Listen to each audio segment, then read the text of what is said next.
తెలంగాణ రాష్ట్రంలో కార్పొరేట్ శ్రీ చైతన్య నారాయణ విద్యా సంస్థల ధనదాహానికి ప్రతి సంవత్సరం 500 నుంచి 600 మంది విద్యార్థులు ఆత్మహత్యలు చేసుకుంటున్న పరిస్థితి ఉంది.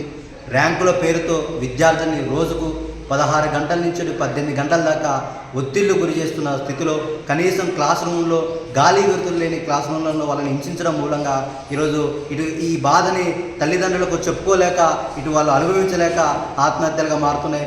ఒక రకంగా ఆత్మహత్య నిలయాలుగా శ్రీ చైతన్య నారాయణ విద్యా సంస్థలు మారుతున్న స్థితి ఉంది. దీని గురించి పీడిఎస్ విద్యార్థి సంస్థగా అనేక సంవత్సరాలుగా మేము ఉద్యమాలు చేస్తున్నప్పటికీ కూడా ప్రభుత్వం కానీ అటు ప్రభుత్వం ఈ కార్పొరేట్ విద్యా సంస్థలు అందించే కుక్క బిస్కెట్లకు ఆశపడి ఈరోజు ఆ విద్యా సంస్థలు జోలికి పోని పరిస్థితి ఉంది. పీడిఎస్ విద్యార్థి సంఘంగా మేము ఒకటే చూస్తున్నాం, తెలంగాణ రాష్ట్రంలో కార్పొరేట్ శ్రీ చైతన్య నారాయణ విద్యా సంస్థల్ని రద్దు చేయాలి. అదేవిధంగా నిన్న అయ్యప్ప సొసైటీలోని మాదాపూర్లోని శ్రీ చైతన్య విద్యా సంస్థలో ఈరోజు అక్కడ పనిచేసే ఎలక్ట్రీషియన్ అమ్మాయి మీద అత్యాచారానికి పాల్పడ్డానే విషయాన్ని తెలియజేస్తుంది. కనీసమైన వసతులు కల్పించుకోకుండా, సెక్యూరిటీ కల్పించుకోకుండా ఈరోజు ఇబ్బంది పడుతున్న పరిస్థితులలో ఈ విద్యా సంస్థను తక్షణమే రద్దు చేయాలని ప్రగతిశీల ప్రజాస్వామ్య విద్యార్థి సంఘంగా మేము డిమాండ్ చేస్తున్నాం.